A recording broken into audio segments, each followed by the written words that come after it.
नमस्कार। मार्गदर्शन क्लासेस में आपका स्वागत है। और आज हम बहुत ही महत्वपूर्ण टॉपिक के साथ आए हैं, प्रकाश संश्लेषण। ये अच्छे से समझेंगे हम लोग। प्रकाश संश्लेषण बहुत ही महत्वपूर्ण है। जितने भी स्वपोषी जीव हैं, इन सबों में इसी क्रिया के द्वारा इनके अंदर भोजन का निर्माण होता है और उसका पोषण होता है। ठीक है, तो समझने का कोशिश करेंगे, बारीकी से पढ़ेंगे इसको। ठीक है, देखें क्या होता है। देखिए, ये प्रकाश संश्लेषण जो है, प्रकाश और संश्लेषण दो शब्द है इसमें।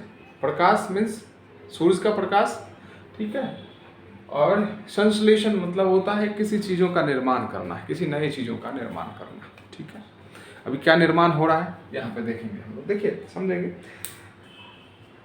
प्रकाश संश्लेषण क्या होता है। जितने भी स्वपोषी जीव हैं, उनके भोजन निर्माण की प्रक्रिया प्रकाश संश्लेषण कहलाती है। ठीक है, तो हम लोग किताबों में पढ़ते आ रहे हैं, जो पौधे में पाए जाने वाले भोजन निर्माण की प्रक्रिया प्रकाश संश्लेषण कहलाती है। या नहीं तो हम क्या समझेंगे इसको, पौधे जिस विधि द्वारा अपना भोजन का निर्माण करता है उसको प्रकाश संश्लेषण कहते हैं। ठीक है, तो देखिए क्या है इसका, एक क्वेश्चन बनता है इससे, प्रकाश संश्लेषण किसे कहते हैं। ठीक है, इसके समीकरण को लिखें। ये क्वेश्चन बहुत ही इंपॉर्टेंट है, ये बोर्ड एग्जाम में बहुत बार पूछा गया, तो समझेंगे इसको। देखिए, पादप के हरे भाग द्वारा, हरे भाग का मतलब पत्ती द्वारा, हरे भाग का क्या मतलब है, पत्ती द्वारा। यहाँ पे पादप के हरे भाग द्वारा क्लोरोफिल, ठीक है, क्लोरोफिल तथा सूर्य की प्रकाश की उपस्थिति में जल तथा CO2 की मदद से, जल तथा कार्बन डाइऑक्साइड की मदद से भोजन निर्माण की प्रक्रिया प्रकाश संश्लेषण कहलाता है। ठीक है, अब देखो, प्रकाश संश्लेषण होने के लिए क्लोरोफिल की मौजूदगी अनिवार्य है, ये ध्यान रखना है। स्टार करके लिख लीजिएगा, प्रकाश संश्लेषण के लिए क्लोरोफिल की मौजूदगी अनिवार्य है। बिना क्लोरोफिल का प्रकाश संश्लेषण की अभिक्रिया नहीं हो सकती, क्योंकि क्लोरोफिल के अंदर ये क्षमता होती है जो सूर्य से प्रकाश ऊर्जा ग्रहण कर सके। ठीक है, और देखिए क्या होता है, समीकरण क्या है, तो क्या क्या होता है, ये रहा उसका समीकरण। ध्यान से समझिएगा, किस किस की चीज की जरूरत होती है। ये क्या है, कार्बन डाइऑक्साइड CO2, H2O जल, कार्बन डाइऑक्साइड जल, ये दोनों की मदद से सूर्य की प्रकाश की उपस्थिति में तथा क्लोरोफिल की उपस्थिति में C6H12O6 तथा H2O तथा ऑक्सीजन का निर्माण होता है। ठीक है, देखिए, पेड़ पौधों के लिए ये उत्पाद है।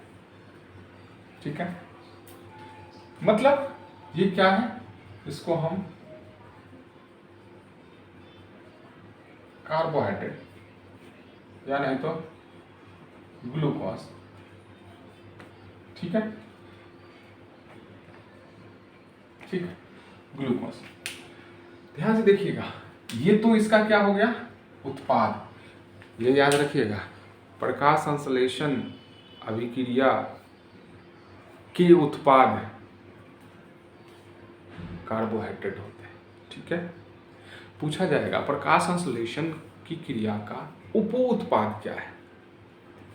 ठीक है, अब देखो, उपोत्पाद क्या होता है, कार्बोहाइड्रेट के साथ साथ कुछ चीज और बन रहा है। हम यहाँ पे जल पहले यूज कर रहे हैं, इसलिए इसको उपोत्पाद नहीं बोलेंगे। क्या है उपोत्पाद, ऑक्सीजन। ऑक्सीजन हमारा यहाँ पे उपोत्पाद है। ठीक है, अब ध्यान से देखिएगा, प्रकाश संश्लेषण के दौरान हमें क्या प्राप्त हुआ, कार्बोहाइड्रेट और ऑक्सीजन। ठीक है, और जो अतिरिक्त जल था वो भी बाहर निकल गया। ठीक है, तो इसीलिए देखिए, प्रकाश संश्लेषण की क्रिया के दौरान पेड़ पौधा कार्बन डाइऑक्साइड ग्रहण करता है और ऑक्सीजन बाहर निकालता है। ध्यान से देखिए, ध्यान से सुनिएगा, केवल और केवल प्रकाश संश्लेषण के दौरान ही पेड़ पौधा कार्बन डाइऑक्साइड ग्रहण करता है और ऑक्सीजन बाहर निकालता है। ठीक है, श्वसन के दौरान नहीं। श्वसन के दौरान ये विपरीत होता है। श्वसन के दौरान हम लोग श्वसन में पढ़ेंगे। ठीक है, श्वसन में पेड़ पौधे भी ऑक्सीजन ही ग्रहण करता है, याद रखिएगा इतना। ठीक है, इसका डिस्कशन हम लोग श्वसन में करेंगे। ठीक है, देखिए प्रकाश संश्लेषण को दो प्रमुख अभिक्रियाओं में बांटा गया है। अब क्या क्या है? प्रकाशीय अभिक्रिया और अप्रकाशीय अभिक्रिया। समझिएगा, प्रकाशीय अभिक्रिया और अप्रकाशीय अभिक्रिया। देखिए, पूरा प्रकाश संश्लेषण अभिक्रिया में प्रकाश की उपस्थिति आवश्यक नहीं होती है। ठीक है, देखिए जिस भाग प्रकाश संश्लेषण के जिस भाग के लिए प्रकाश की उपस्थिति होती है, आवश्यक होती है, वह उसको हम प्रकाशीय अभिक्रिया कहते हैं। और जिस भाग के लिए अभिक्रिया के जिस भाग के लिए प्रकाश की आवश्यकता नहीं होती है, उस अभिक्रिया को हम लोग अप्रकाशीय अभिक्रिया कहते हैं। ठीक है, प्रकाशीय अभिक्रिया और अप्रकाशीय अभिक्रिया। प्रकाश की आवश्यकता वाले भाग को प्रकाशीय अभिक्रिया और प्रकाश की आवश्यकता नहीं वाले भाग को अप्रकाशीय अभिक्रिया कहते हैं। ठीक है, अब देखेंगे प्रकाशीय अभिक्रिया किसे कहते हैं? तो प्रकाश संश्लेषण अभिक्रिया का वह भाग जिसे संपन्न होने के लिए प्रकाश की आवश्यकता होती है। अप्रकाशीय अभिक्रिया क्या है? प्रकाश संश्लेषण अभिक्रिया का वह भाग जिससे संपन्न होने के लिए प्रकाश की आवश्यकता नहीं होती है, अप्रकाशीय अभिक्रिया। ठीक है, तो इससे आगे बढ़ते हैं। प्रकाश संश्लेषण के दौरान कौन कौन सी घटनाएं घटित होती है? देखिए, प्रकाश संश्लेषण के दौरान कौन कौन सी घटनाएं घटित होती है, ये महत्वपूर्ण चीज है और इसको समझिएगा। हो सकता है एग्जाम में नहीं है, लेकिन ये बहुत ही महत्वपूर्ण चीज है, समझिएगा इसको। पहले प्रकाश संश्लेषण, पूरे प्रकाश संश्लेषण में कौन कौन सी घटनाएं घटती है? तो सबसे पहला चीज, पत्ती के पास क्या है? क्लोरोफिल है। क्लोरोफिल की वजह से वह सूर्य से प्रकाश ऊर्जा को ग्रहण कर पाता है।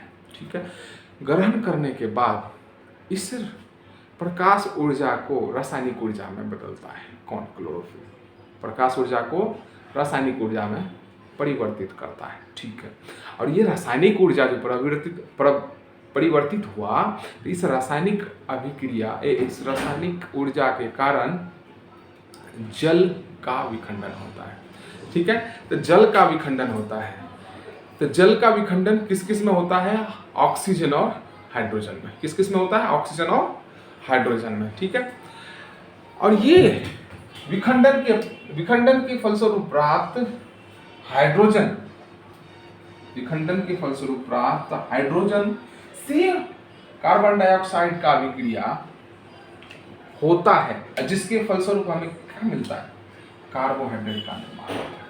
ठीक है, सबसे पहला चीज बोले, क्लोरोफिल प्रकाश ऊर्जा को ग्रहण किया, जिसे रासायनिक ऊर्जा में बदल दिया, और ये रासायनिक ऊर्जा जल को दो भागों में बांटा, ऑक्सीजन और हाइड्रोजन में।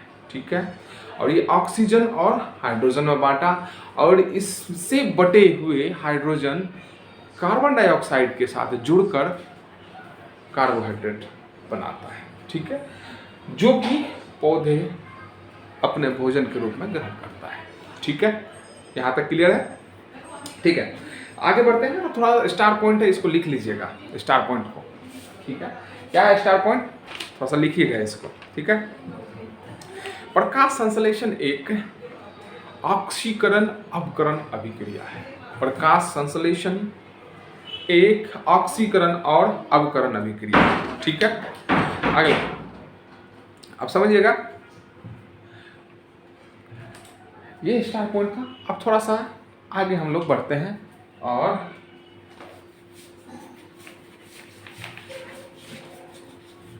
अब समझिए इसको। ठीक है, असल में ये कार्बन डाइऑक्साइड हम देख रहे थे, तो कार्बन डाइऑक्साइड और जल दोनों अभिक्रिया करके कार्बोहाइड्रेट का निर्माण कर रहा है। ठीक है, तो ध्यान से देखिएगा, ये कार्बन डाइऑक्साइड जो है ये पौधों में कहाँ से प्राप्त होता है? तो समझिएगा, पौधों को पत्ती को ध्यान से पढ़िएगा। पौधों को पत्ती को अगर हम लेंस के द्वारा बारीकी से देखें, लेंस के द्वारा इसको देखें तो इसमें बहुत ही छोटे छोटे छिद्र यानी सूक्ष्म छिद्र नजर आएगा आपको, और ये सूक्ष्म छिद्र कुछ इस तरह का नजर आएगा।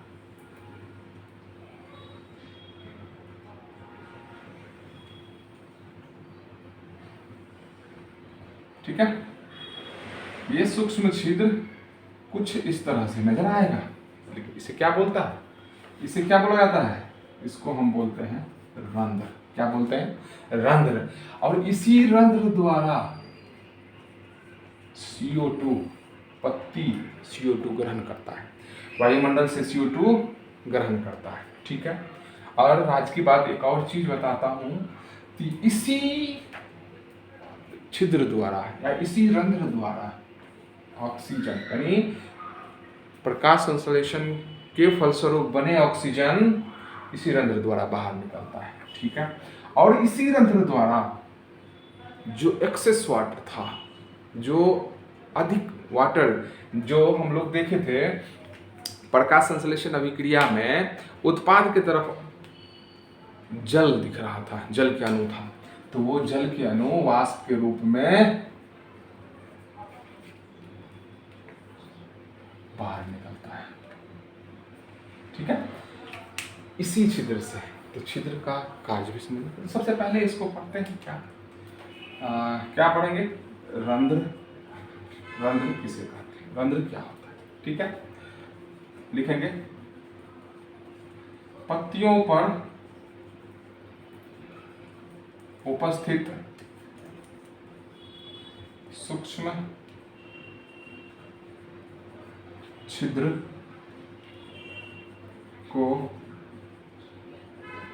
रंध्र कहा जाता है। ठीक है, रंध्र के कार्य समझिएगा इसको, रंध्र के कार्य। तो क्या है रंध्र के कार्य, तो रंध्र के कार्य यहाँ पे हम डिस्कस किए। क्या, ऑक्सीजन ग्रहण, कार्बन डाइऑक्साइड ग्रहण करना और ऑक्सीजन को बाहर निकालना, और वाष्प को यानी जल को वाष्प के रूप में बाहर निकालना। ठीक है, तो पहला इसके कार्य निम्नलिखित है। क्या, O2 तथा CO2 का आदान प्रदान। ठीक है, दूसरा वाष्पो उत्सर्जन। ठीक है, ये दो चीज था।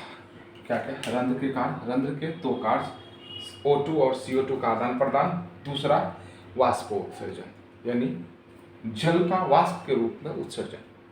ठीक है, जल का वाष्प के रूप में उत्सर्जन क्या होता है, वाष्प उत्सर्जन। ठीक है, तो हम देखें, क्या देखें, पत्ती पर क्या मौजूद है, छोटे छोटे सूक्ष्म छिद्र मौजूद है, जिसको हम लोग रंध्र बोले। रंध्र को इंग्लिश में स्टोमाटा बोला जाता है। इसी रंध्र के द्वारा ऑक्सीजन और कार्बन डाइऑक्साइड का आदान प्रदान होता है तथा वाष्प का उत्सर्जन होता है, जल का उत्सर्जन होता है वाष्प। ठीक है, तो ये समझ में आ गया होगा आप लोगों को। चलिए इससे थोड़ा सा और आगे बढ़ते हैं, समझते हैं प्रकाश संश्लेषण का महत्व। अब प्रकाश संश्लेषण का क्या महत्व है इसको समझ लेते हैं। प्रकाश संश्लेषण का महत्व देखिएगा, सबसे पहला चीज क्या होता है प्रकाश संश्लेषण का महत्व। सबसे पहला चीज क्या होता है समझिएगा। पहला, ये क्या करता है, सभी प्रकार के खाद्य पदार्थों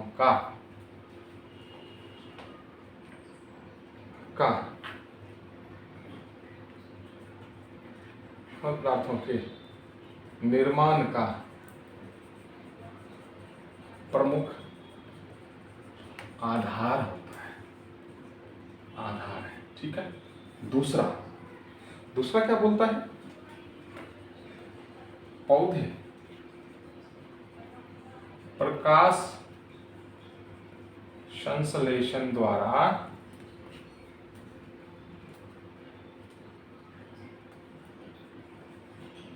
वायुमंडल में O2 तथा CO2 का संतुलन बनाए रखता है। ठीक है। तीसरा पॉइंट पढ़ेंगे। देखिए, कुछ है एक कोशिकीय, जैसे क्लोरेला, एक कोशिकीय जीव, एक कोशिकीय जीव या शैवाल जिसका नाम है क्लोरेला। ठीक है। क्लोरेला का उपयोग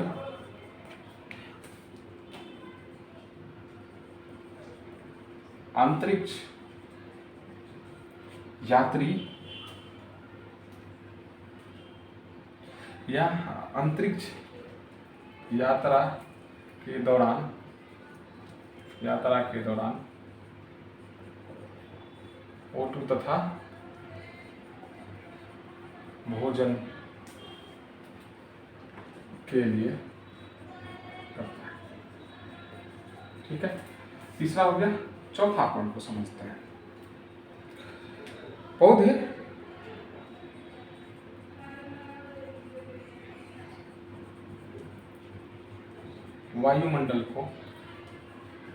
वायुमंडल का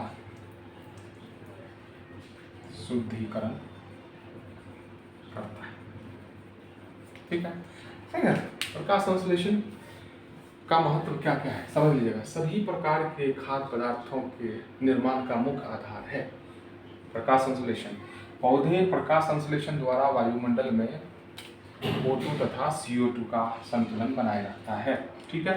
तो एक कोशिकीय शैवाल क्लोरेला जिसका नाम है का उपयोग अंतरिक्ष यात्रा के दौरान O2 तथा भोजन के लिए करता है। पौधे वायुमंडल का शुद्धिकरण करता है। ठीक है। ये प्रकाश संश्लेषण का महत्व था। ठीक है।